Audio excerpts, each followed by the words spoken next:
विश्वास है। यूपी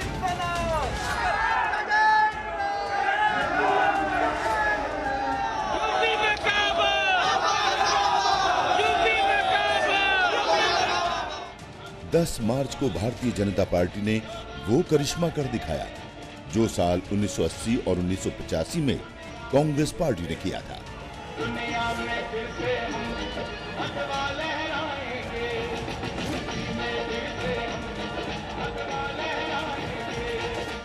इसके बाद यूपी में सरकार तो कई बनी, लेकिन कोई भी पार्टी लगातार सत्ता बरकरार नहीं रख पाई।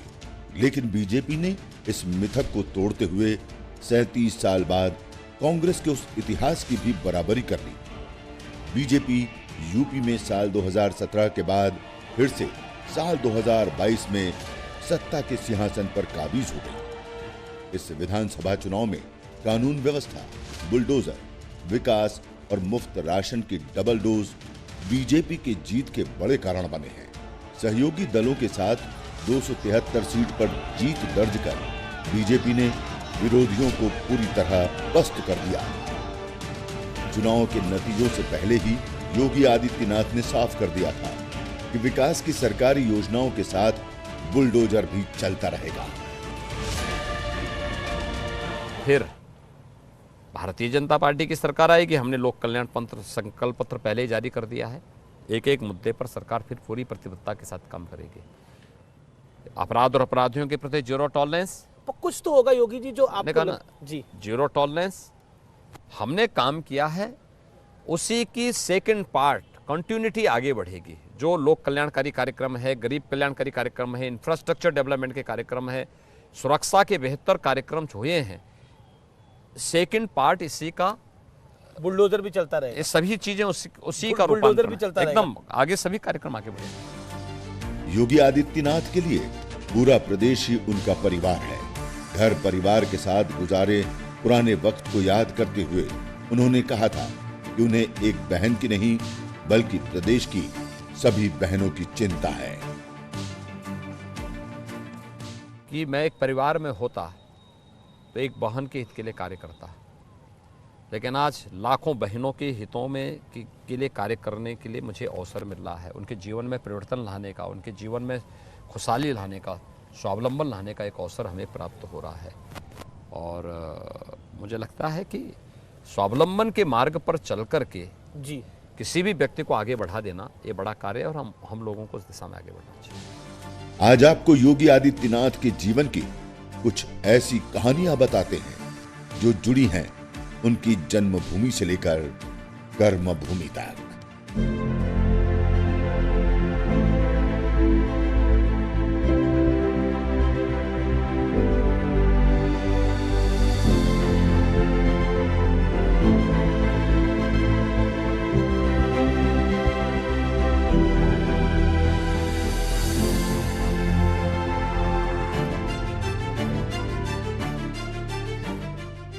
कैलेंडर पर साल 1991 का था।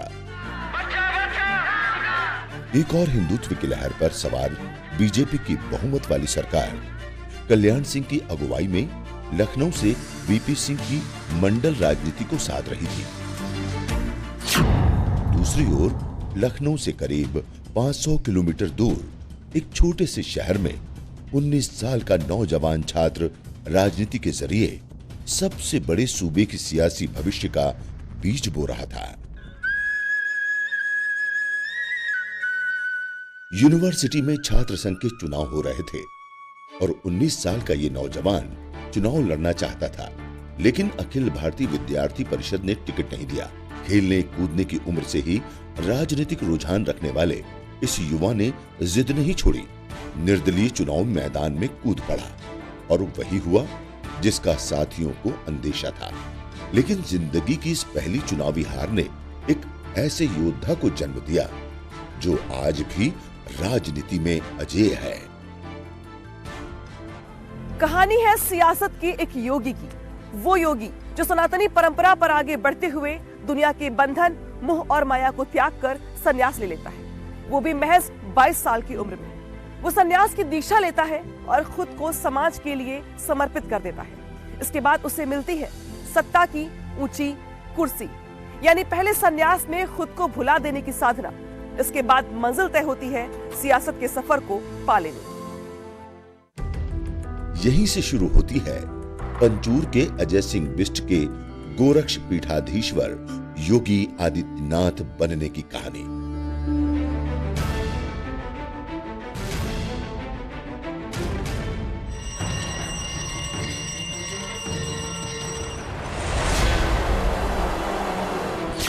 कहानी एक ऐसे संत की जो धर्म की राजनीति नहीं करता, बल्कि राजनीति में धर्म की स्थापना का लक्ष्य रखता है।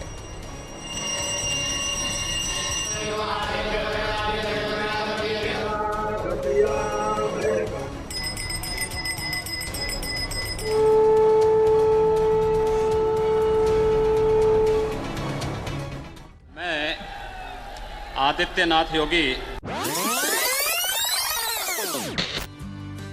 तब उत्तराखंड अलग राज्य नहीं बना था। पौड़ी गढ़वाल उत्तर प्रदेश का ही हिस्सा था और इसी जिले के पंचूर गांव में एक राजपूत परिवार था, फॉरेस्ट रेंजर आनंद सिंह बिष्ट का। उत्तराखंड में योगी आदित्यनाथ का बचपन जिन गलियों में बीता, जिस घर में वो रहे, उस पंचूर गांव में उसी जगह हम मौजूद हैं जहां पर योगी आदित्यनाथ ने अपने बचपन के वक्त में रह करके यहां पर शिक्षा और दीक्षा हासिल की। बात 1972 की है। आनंद सिंह बिष्ट के घर एक बालक का जन्म हुआ।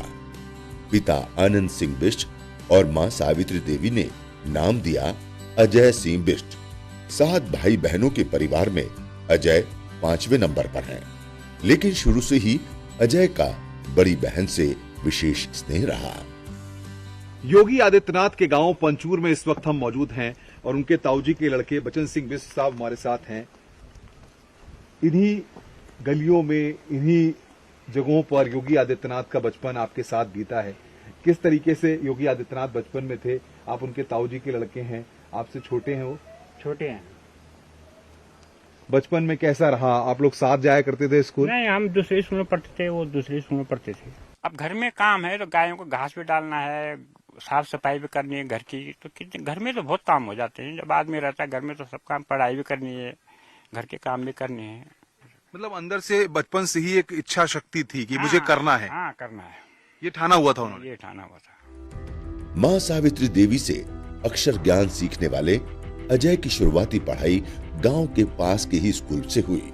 तब का पंचूर गांव आज की तरह नहीं था। पहाड़ी गांव की दुश्वारियां भी थी और उन्हीं मुश्किलों के बीच अजय रोजाना बड़ी बहन की उंगली पकड़कर स्कूल तक का सफर तय करते थे। सारा पैदल था, स्कूल पैदल था, कहीं मार्केट जाना है तो ये समझ लो पैदल ही था। ये मकान परिवार के बाकी लोगों के हैं और वो जो सामने मकान आप देख रहे हैं जो सफेद रंग से पुता हुआ है, उसी मकान में योगी आदित्यनाथ का बचपन बीता है, जैसा कि उनके ताऊजी के पुत्र बता रहे हैं। और इसी मकान में रह करके उन्होंने अपनी पढ़ाई की और यहाँ से थोड़ी ही दूरी पर नीचे वो नदी को पार करके अपनी शिक्षा को ग्रहण करने के लिए जाया करते थे। सबसे महत्वपूर्ण बात यहाँ पर यह कि जिस तरीके से गांव में उस समय इतने संसाधन वहां पर मौजूद नहीं थे, लेकिन उसके बाद भी उनका जो सरल व्यवहार था, हर किसी से बातचीत करते थे और गलत चीजों को कभी उन्होंने बर्दाश्त नहीं किया।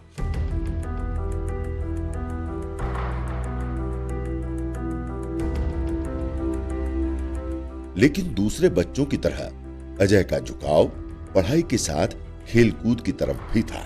लेकिन वक्त के पाबंद अजय के लिए स्कूल में अनुशासन सर्वोपरि था। अजय के स्कूल के दिनों के साथी आज भी बताते हैं कि कैसे हर विषय पर उनकी पकड़ रहती थी और मास्टर जी के किसी भी सवाल का जवाब सबसे पहले अजय ही बताते थे। पढ़ाई लिखाई में बहुत मतलब तेज थे, वो सबसे ज्यादा मेहनत ज्यादा था उनका। टीचर कुछ पूछता था जो जवाब देते थे? हाँ, वो दिन रात पढ़ाई करते थे, पढ़ाई में बहुत तेज थे, मतलब सबसे तेज थे वो। क्या मतलब कौन से विषय में जैसे माना जाए कि उनकी रुचि ज्यादा थी? विषय में कोई भी विषय में तेज थे, गणित हो, हिंदी हो, संस्कृत हो, कोई भी विषय हो, सभी विषयों में रुचि रही है। टीचर जब सवाल पूछते थे क्लास में तो बाकी बच्चे भी जवाब देते थे, वो सबसे पहले जवाब देते? सबसे पहले जवाब देते थे। स्कूल के दिनों में कभी किसी साथी ने अजय को किसी बात पर नाराज होते नहीं देखा। ना ही साथियों की जरूरत के वक्त मदद से पीछे हटते। साथियों की जरूरतों का ख्याल रखना अजय की वो खूबी है जिसे आज भी दोस्त याद करते हैं। आज तक गुस्सा नहीं देखा कभी तक जिंदगी से, बचपन से। मैं तो उनके कपड़े भी पहने मैंने। आपने कपड़े भी पहने हैं योगी जी के? ड्रेस के कपड़े दिए उन्होंने मेरे को, मैं वहीं रहता था उनके पास, खाना पीना मेरा सब वहीं रहता था जी। मेरे को तो बहुत मानते हो, अभी भी मानते हैं। आपने 8वीं तक उनके साथ पढ़ाई की है? जी। यहीं आप लोग बैठा करते थे, तो वो आगे बैठते थे? हाँ जी, आगे बैठते थे। इसी प्राइमरी स्कूल में योगी आदित्यनाथ ने अपने बचपन में शिक्षा ग्रहण की थी और 3 अध्यापक उस वक्त होते थे जो उनको पढ़ाया करते थे और यहीं पर सुबह प्रार्थना होती थी और पेड़ लगा हुआ है जिसके नीचे वो बैठा करते थे। सबसे महत्वपूर्ण ये है कि उस दौर में जो टीचर पढ़ाया करते थे, जब भी वो कोई प्रश्न पूछा करते थे तो अजय सिंह बिष्ट ही सबसे पहले अपना हाथ ऊपर करके जवाब दिया करते थे। धर्म, अध्यात्म और पूजा पाठ के प्रति अजय का झुकाव बचपन से रहा है। बचपन के दिनों को याद करते हुए यमकेश्वर महादेव मंदिर के पुजारी बताते हैं कि जब भी वक्त मिलता अजय महादेव के दर्शन के लिए आ जाते। देर तक मंदिर में बैठना और आराध्य की साधना में डूब जाना अजय को बेहद भाता था। अजय सिंह बिष्ट जब छोटे थे तो यमकेश्वर मंदिर में, क्योंकि पंचुर गांव से पास में ही ये यमकेश्वर मंदिर है, वो यहाँ पर आते थे, पूजा पाठ करते थे और जो महंत होते थे उनका आशीर्वाद लेते थे। सबसे पहले शिव जी का ये प्रसिद्ध मंदिर है, बहुत पौराणिक मंदिर है, कई मान्यताएं यहाँ पर इस मंदिर के बारे में है और सबसे महत्वपूर्ण बात यह है कि सिद्धपीठ इस यमकेश्वर महादेव के मंदिर को माना जाता है। हम आपको दिखा दें, उत्तर प्रदेश के मुख्यमंत्री योगी आदित्यनाथ छोटे थे, अजय सिंह बिष्ट उनका नाम था, तब वो यहाँ पर कम उम्र में यहाँ पर परिवार के साथ आते थे। जो पूजा पाठ होती थी, पारिवारिक जो धार्मिक कार्यक्रम होते थे उनमें शरीक होते थे। बचपन में आते थे वो जो है अपने मम्मी पापा के साथ में आते थे। उसके बाद में जो है वो जब पढ़ाई में गए तो फिर उसके बाद नहीं आए। फिर उसके बाद काफी फिर एक बार बीच में आए थे वो जब चुनाव के उसमें विधानसभा चुनाव में आए यहाँ। शुरुआती पढ़ाई पूरी हो चुकी थी। गांव के पास कोई कॉलेज था नहीं। ऐसे में पिता आनंद सिंह बिष्ट ने अजय को आगे की पढ़ाई के लिए कोटद्वार भेजने का फैसला किया। वो साल था 1989 जब 19 साल का एक छात्र इसी कॉलेज में एडमिशन लेता है और वही छात्र आज पूरे देश भर में योगी आदित्यनाथ के नाम से अपनी एक बड़ी पहचान बना चुका है। अजय पहली बार भाई बहनों और अपने परिवार से दूर किसी नए शहर में आए थे। 1980 के दशक के आखिरी कुछ वर्षों में अजय कोटद्वार आ गए। नया शहर था, नया परिवेश और बिल्कुल नए नए साथी, लेकिन अजय को खुद को इस नए माहौल में ढालने में वक्त नहीं लगा। मैं बायोलॉजी ग्रुप से हूं और योगी जी हमारे वो मैथ्स ग्रुप से थे, तो हमारा एक कॉमन सब्जेक्ट था केमिस्ट्री। केमिस्ट्री में हम लोग साथ में थे। मेरा उनसे बहुत ज़्यादा मतलब बातचीत नहीं थी, लेकिन एक उनके स्वभाव में एक ऐसा था कि सब पे उनकी एक अपनी छाप थी, क्योंकि पढ़ने में भी वो अच्छे थे। कोटद्वार में ही किराए पर एक कमरा लिया, खुद से ही खाना बनाने का इंतजाम किया। साफ सफाई और कपड़े धोने से लेकर घर के बाकी काम भी वो खुद ही किया करते थे। काफ़ी समय वो यहाँ पे रहते थे और इसी कमरे में उनकी गैदरिंग होती थी। जो भी उनके यार दोस्त आया करते थे वो यहीं पे बैठते थे, अपनी पूजा पाठ भी किया करते थे। तो 3 साल का जो समय था जब वो कोटद्वार में रहे, बीएससी उन्होंने पढ़ाई करी थी यहाँ से, तो वो इसी कमरे में रहा करते थे। बेहद कम लेकिन हमेशा मीठा बोलने वाले अजय सिंह बिष्ट की छवि कॉलेज में बाकी छात्रों से काफी अलग थी। कम बोलना, हमेशा पढ़ाई पर ध्यान देना और साथियों की मदद के लिए हमेशा तत्पर रहना, उनकी ये क्वालिटी उन्हें अपने बाकी साथियों से अलग खड़ा करती थी। योगी जी का टाइम था तो उस समय हमारे एक मॉरल वैल्यूज कह सकते हैं आप, एक नैतिकताएं उस समय बहुत ज़्यादा हुआ करती थी। तो हम प्रॉपर बैठते थे यहाँ, पढ़ते थे उनके साथ, किसी मैटर पे डिस्कशन भी होता था। अजय के क्लासमेट रहे संदीप बिष्ट बताते हैं कि कॉलेज के दिनों में बैडमिंटन उनका पसंदीदा खेल था। कॉलेज के बैडमिंटन चैंपियन को प्रोत्साहित करने के लिए कई बार उन्होंने मदद की। अजय सिंह बिष्ट जो वर्तमान में हमारे सीएम हैं, योगी जी महाराज हैं, तो वो भी हमारे साथ यहाँ पर जो है बैडमिंटन में पार्टिसिपेट करते थे और खेल के प्रति उनका अच्छा रुझान था। मैं क्योंकि यहाँ पर लगातार 4 साल कॉलेज चैंपियन रहा, तो उन्होंने मुझे काफ़ी सपोर्ट किया। धर्म और अध्यात्म के प्रति युवा अजय का रुझान जो स्कूल के दिनों से चला आ रहा था, कॉलेज के दिनों में और प्रगाढ़ हुआ। अजय के सहपाठी अरविंद बंसल बताते हैं कि कोटद्वार में अपने 3 साल की पढ़ाई के दौरान वो तकरीबन हर रोज सिद्ध बलि धाम मंदिर जाते थे। जब हम योगी जी के साथ पढ़ते थे तो योगी जी यहाँ पर प्रतिदिन लगभग आते थे, क्योंकि वो सुबह 4 बजे उठ जाते थे और उसके बाद उनका एक नित्य, उनका जो अपना नहाने धोने के बाद एक पूजा करने का हमेशा एक रहा है, उनका आध्यात्म से जुड़ाव रहा है। सिद्ध बलि मंदिर गुरु गोरक्षनाथ की तपोस्थली मानी जाती है। रोज सुबह 5 बजे इसी सिद्ध बलि मंदिर में भगवान शिव और बजरंग बली की आराधना अजय की दिनचर्या का हिस्सा बन गई और हर मंगलवार व्रत रखने लगे थे। उसके बाद वो सिद्ध बलि मंदिर भी लगभग रोज ही आते थे और सुबह उसके बाद 5 बजे उठ के मंदिर आते थे। उसके बाद वो अपना हमारे साथ ऑडिटोरियम भी जाते थे। तो उनका ये नित्य और मंगलवार का उनका व्रत रहता था। कहते हैं अध्यात्म और खास तौर पर गोरक्षनाथ पीठ की तरफ अजय का झुकाव इन्हीं 3 सालों में और मजबूत हुआ था। दूसरी तरफ युवावस्था के शुरुआती दिनों से राष्ट्रीय स्वयं सेवक संघ की शाखा में जाने वाले अजय का रुझान राजनीति की ओर अब खुलकर दिखने लगा था।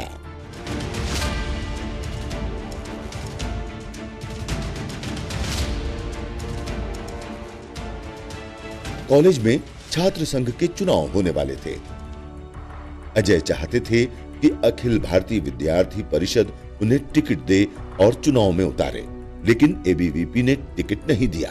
अजय ने चुनाव लड़ने की ठान ली थी, लिहाजा निर्दलीय ही मैदान में कूद पड़े। ज्वाइंट सेक्रेटरी पद के लिए पर्चा भरा और हमारी इसमें ज्वाइंट सेक्रेटरी के लिए वो चुनाव पद पे भी खड़े हुए थे। तो हम चाहते थे कि ये जीते, हमने भी उनका पूरा सहयोग दिया, साथ दिया। सन 91 में उन्होंने इलेक्शन के लिए भी वो सेक्रेटरी पद के लिए वो उठे थे। सहपाठियों के बीच में वह लोकप्रिय थे। यह बात अलग है कि पार्टी का बैनर न मिलने, अखिल भारतीय विद्यार्थी परिषद बैनर न मिलने के कारण वो उस चुनाव को जीत नहीं पाए। तब मैं छात्र संघ अध्यक्ष हो गया था। वो चुनाव लड़े थे, मैं अपने विद्यार्थी परिषद के पैनल से उनको चुनाव लड़ाना चाह रहा था, लेकिन हमारी पार्टी के लोगों का ये मत था कि पद्मेश बुढ़ाकोटी जी को चुनाव लड़ाया जाना चाहिए। योगी जी खुद चुनाव लड़ना चाहते थे, मैं अध्यक्ष का लड़ा था, वो सचिव का लड़े थे और निर्दलीय रूप से योगी जी ने नामांकन किया था। जिंदगी की पहली चुनावी हार को अजय ने कभी अपने ऊपर हावी नहीं होने दिया, लेकिन इस हार ने उनके राजनीतिक जीवन की दिशा जरूर तय कर दी।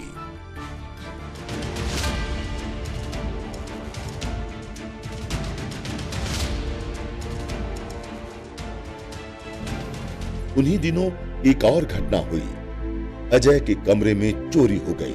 आगे के दाखिले के लिए रखे उनके दस्तावेज, स्कूल कॉलेज के सर्टिफिकेट सब चोर ले गए। अब संकट था आगे के दाखिले के लिए दस्तावेजों का। इसी सिलसिले में मदद के लिए उन्होंने गोरक्ष पीठाधीश्वर महंत अवेद्यनाथ से मुलाकात की। अजय गोरखपुर गए। जब वो बीएससी सेकेंड ईयर में थे तो उनके कुछ डॉक्यूमेंट्स चोरी हो गए थे, वो गांव गए थे, तो फिर पुलिस को लेकर वो मेरे पास आए थे। 1989 में महंत अवैधनाथ के साथ संपर्क हुआ और 1993 में योगी गोरखपुर आ गए। करीब 22 साल के अजय सिंह बिष्ट के जीवन का योग 1994 की बसंत पंचमी को शुरू हुआ, जब महंत अवैधनाथ ने अपने उत्तराधिकारी के तौर पर उनका चुनाव किया। अजय सिंह बिष्ट का नामकरण आदित्यनाथ के रूप में हुआ और यहीं से धर्मकांड के साथ साथ सियासत के कर्म की शुरुआत हुई और यहीं से बदलने लगी थी अजय सिंह बिष्ट की दशा और दिशा।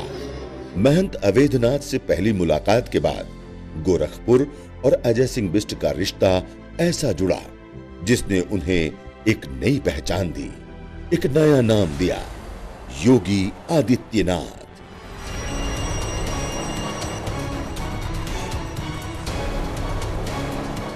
वो योगी जो आज देश के सबसे बड़े राज्य का मुख्यमंत्री है।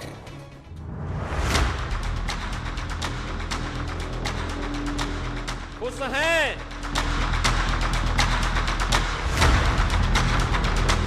अजय सिंह बिष्ट कैसे बने योगी आदित्यनाथ? संन्यास धर्म के साथ मां के सामने कैसे आए योगी आदित्यनाथ? ये बताएंगे आपको अगले एपिसोड में।